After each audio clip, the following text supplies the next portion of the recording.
Breaking news చూస్తున్నారు. విమాన ప్రయాణం.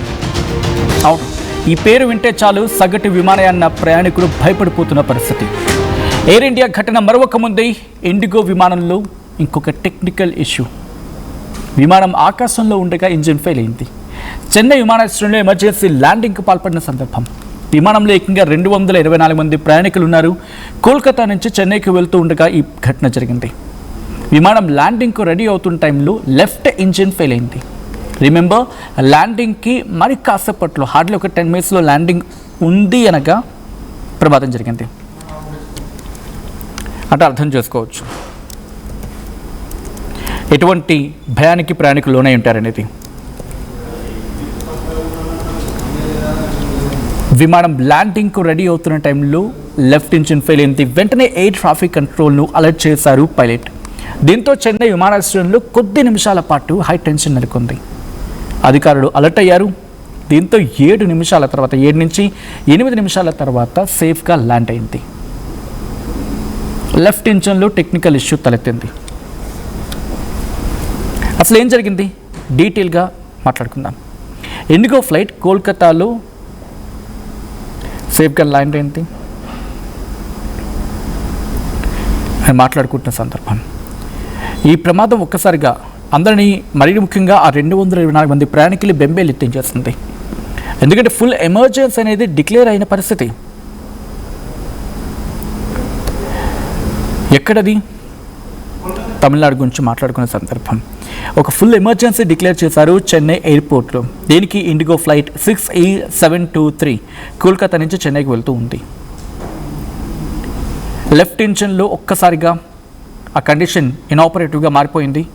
ఇది నేను అంటున్న మాట కాదు, చెన్నై ఎయిర్పోర్ట్ అథారిటీ చెప్పుకొచ్చిన మాట ఇది.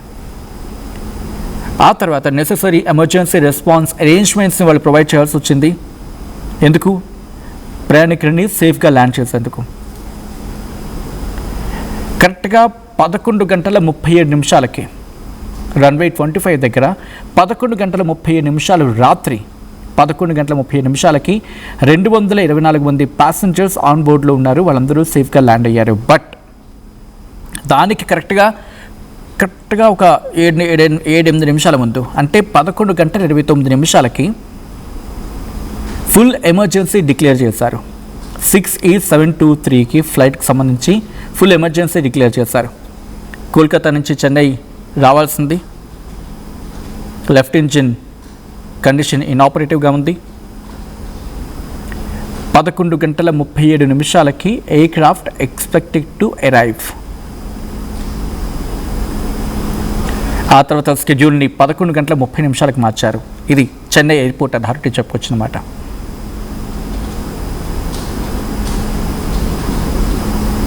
సో 11 గంటల 29 నిమిషాలకి ఎమర్జెన్సీ డిక్లేర్ చేసిన తర్వాత 11 గంటల 30 నిమిషాలకి రీస్కెడ్యూల్ చేసిన సందర్భం. అయితే ఫుల్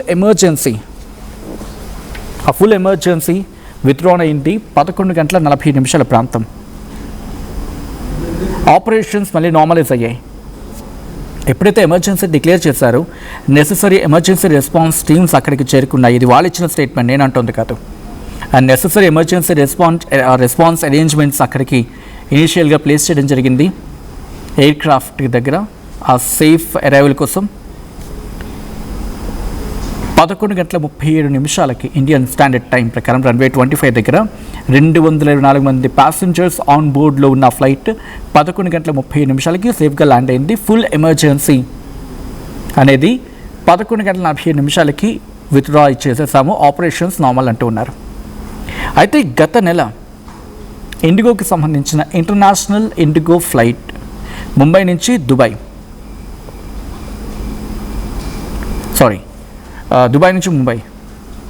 నుంచి ముంబై వస్తూ ఉంది. ఇది అన్స్కెడ్యూల్ చేయాల్సి వచ్చింది. ఎమర్జెన్సీ ల్యాండింగ్ ఎక్కడ? గుజరాత్లోని రాజ్కోట్ ఎయిర్పోర్ట్లో. ఎందుకని? ఎయిర్ క్రాఫ్ట్లో లోవర్ కార్గో ఉంటుంది కదా, కార్గో హోల్డ్ చేస్తూ ఉంటారు కదా, లోవర్ కార్గో అంటూ ఉంటారు. అక్కడ పొగ కనిపించిందని చెప్పి ఆ పైలట్ గుర్తించడం జరిగింది. దాని వెంటనే గుజరాత్లోని రాజ్కోట్ దగ్గర దాన్ని ల్యాండింగ్ చేయాల్సి వచ్చింది. అర్థం చేసుకోవచ్చు. మిడ్ ఎయిర్లో ఉన్న సందర్భంలో ఆ ఫ్లైట్ క్రూ వెంటనే రెస్పాండ్ అవ్వడం, ఎమర్జెన్సీ డిక్లేర్ చేయడం, at the same time air traffic కంట్రోల్కి ఇన్ఫర్మేషన్ పాస్ చేయడం, రాజ్కోట్ దగ్గర ఎమర్జెన్సీ రెస్పాన్స్ టీమ్స్ అక్కడ చేరుకోవడం, ఫైర్ టెండర్స్, మెడికల్ యూనిట్స్ వాళ్ళందరూ అక్కడికి చేరుకోవడం, దీంతో పెను ప్రమాదం తప్పింది. అండ్ కొన్ని రిపోర్ట్స్ ప్రకారం ఆగస్టు 4 నుంచి చూసుకుంటే ఆగస్టు 6-12 మధ్యలో కూడా, ఆగస్టు 4 అంటే ఈ వారానికి ముందు ఎయిర్ ఇండియా AI2379కి దాదాపుగా 300 అడుగుల ఎత్తు నుంచి అకస్మాత్తుగా ఆల్టిట్యూడ్ కోల్పోయింది. ఫుకెట్ నుంచి ఢిల్లీకి వస్తూ ఉంది. దీంట్లో 17 నుంచి 17 మందికి పైగా గాయాలయ్యాయి. అయితే లక్కీగా అది సేఫ్గా ల్యాండ్ అయ్యింది. ఆగస్టు 11 ఇండిగో విమానానికి ల్యాండింగ్కి ముందు left engine failure, which is నిన్న చెన్నై. ఫుల్ ఎమర్జెన్సీ ప్రకటించారు, విమానం సేఫ్గా ల్యాండ్ అయింది.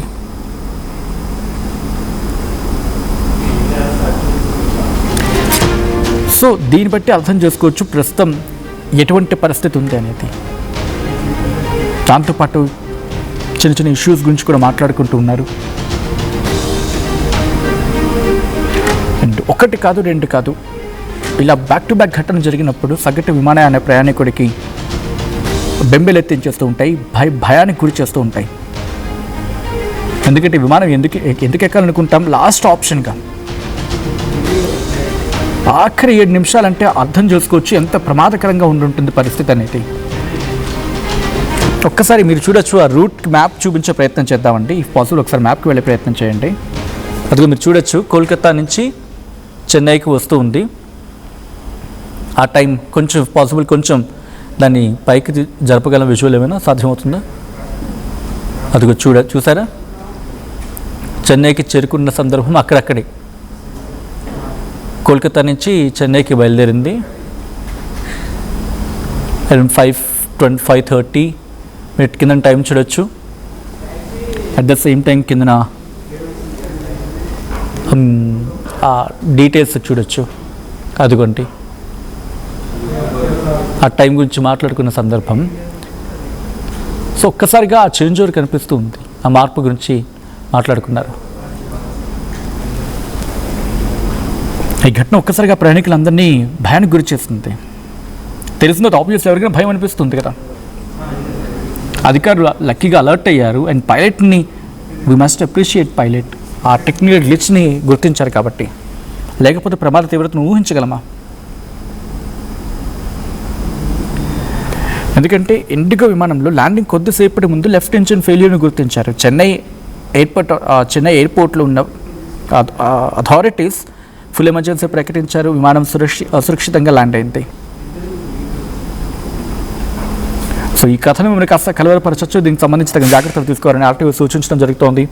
This is a disturbing content, viewer discretion is highly advised.